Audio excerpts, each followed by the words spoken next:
Hey everyone, it is Friday the 13th of December, and we're wrapping up another week here, and we are down to our final 2 weeks of 2024. So yeah, we're going to try to put out a video tonight, and it's probably going to be our last one of the year. We may do one more heading right into the very end of the calendar year and going into 2025. So we're going to cover two things here. We're going to talk about the Fed next week very briefly, and then we're just kind of go through our present outlook, both for the next couple of weeks to close out the year and then into 2025 and what we're thinking.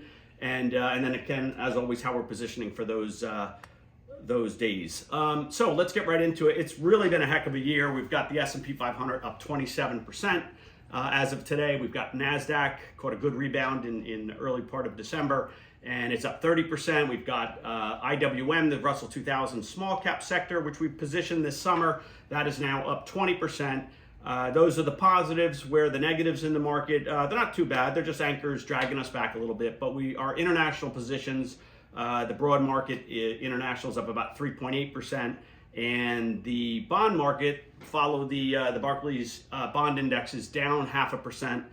But if you add the interest, just on price action, but if you add the interest back in, it's up about 3.5%. So those parts of the portfolio are kind of holding back to what I would describe as very high, very mid, 15 up to 20% gains for balanced accounts, stock and bond portfolios. So let's just cover the Fed really quick. They meet next week. I think it's Wednesday or so, Thursday. The market has baked in a 97% chance of a Fed 25 basis point interest rate cut. We're in that camp. That'll give us our 3. We were looking for 2 to 3 throughout the year. We think that's a bit of a lock in here. Rates are still a little bit of a drag on the economy. Just think where mortgages are. While auto car loans were up around that 7% to 10% range, they're coming down, and a lot of automakers are giving incentives like 1% financing, 0% financing is back. We have not seen those since after the financial crisis.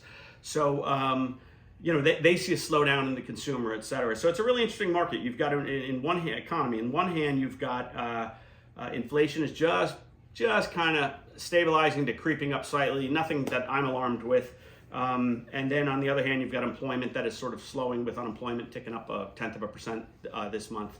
So yeah, we think the Fed is going to probably keep going. We haven't set our sights on what we think they're going to do next year. We do think we've got 2 or 3 baked in for 2025.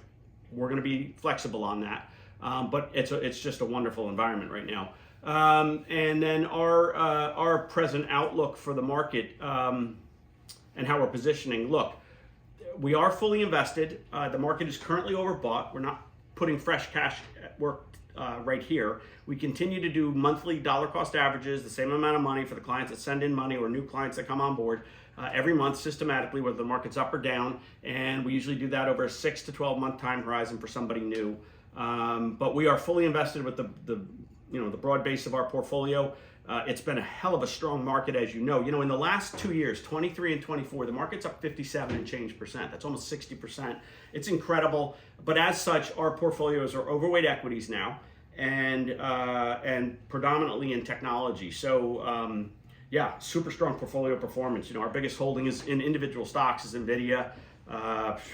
Crazy couple of years. We've been in it for about 3 to 5 years, depending on when we got you in. Palantir was one that we positioned in the spring, but we still own some shares from a couple of years ago. Broadcom, big, up 40 points today.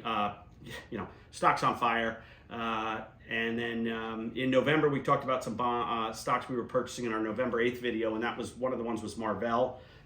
We've had some small positions, but we started to build it up into a core position, and that just since we started buying it around 83, today it was at around over 110. So it's a 33% move since we talked about it in our last video. And as such, we need to rebalance. But what we're going to do in rebalancing is we're not going to do it in 2024. We're going to wait until the first week or two of 2025. We're going to we're going to start favoring a little bit more weight towards small caps. We kind of like that going into 2025. We're going to play it through 2 mutual funds, a growth, a value, and then IWM, which is the Russell 2000 small cap index.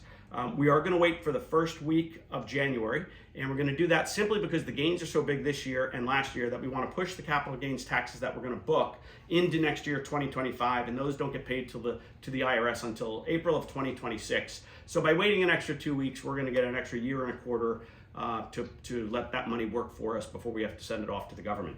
I don't think we're going to be alone. I think a lot of people are going to do that. As such, you may see a breakdown in the market in the first 2 weeks of January. How will we know that? We're going to know that because we'll probably see a breakdown in the last week of December, because some of the bigger money who doesn't really care about taxes, hedge funds, et cetera, they're going to try to book profits this year before that sell-off. But again, we don't know any of this. This is just our strategy right now. But if we do see weakness heading into the end of the year, it probably means some people are front-running a rebalancing in the marketplace. And we're going to just play it by ear. But that's our strategy right now going forward. Yeah, we still, as we've been since those lows in 2022 when the market was getting clobbered, we remain positive. We think the investment and economic environment is excellent for investors. Let's just go through them right now. We've got incredibly strong earnings, predominantly in technology, but really across the board in corporate America, really strong earnings. We've got relatively low interest rates. I mean, they're not 1% or 0 anymore, but if we're at 3.7, I think the last time we spoke about low interest rates. Today we're at about 4.2 in kind of that 2 to 10 year range, and that's still historically very low. We'd be at 5 or 6. We might start to get concerned that they could be a drag on stock prices. You've got a dovish Fed that's not raising rates; they're now cutting rates. You got a growth-oriented and lower tax-oriented administration coming in another month and a half. So those are the positives. On the cautious side, we are a bit overvalued here at 21 or 22 times next year's earnings. It's not ridiculous, but if you notice, we went to a hold in the third week in November on our running stock chart that you find on our website and some of our social media sites. We've kind of been going choppy sideways, still with an upward bias. There's something like $7 trillion sitting in money market funds and cash that can come into the market and push stocks higher. But as we said, around November 5th, we got that November, December, and January, the 3 of the strongest months of the calendar year in terms of seasonality. We're seeing that play now on top of a really great January through October. November was the strongest month of the year, up almost 4% in the 1 month. If you annualize that out, that every month was like November, it'd be incredible. So yeah, all good stuff. As always, we are cautious of a developing geopolitical event. There's a lot going on, as you know. Something that can hit any day without any warning, and as such, I think our prudent behavior of not chasing the market up here is fine. We are not going to chase the market higher up here. We're going to wait for a breakdown, follow our charts, wait for the next technical buy signal. Although we're not as overbought as we were in our last video, the market is kind of pulling back in here. This choppy sideways action is correcting itself, even though it's not going lower. So that's great too. So yeah, that's kind of our push on where we're going on in the market.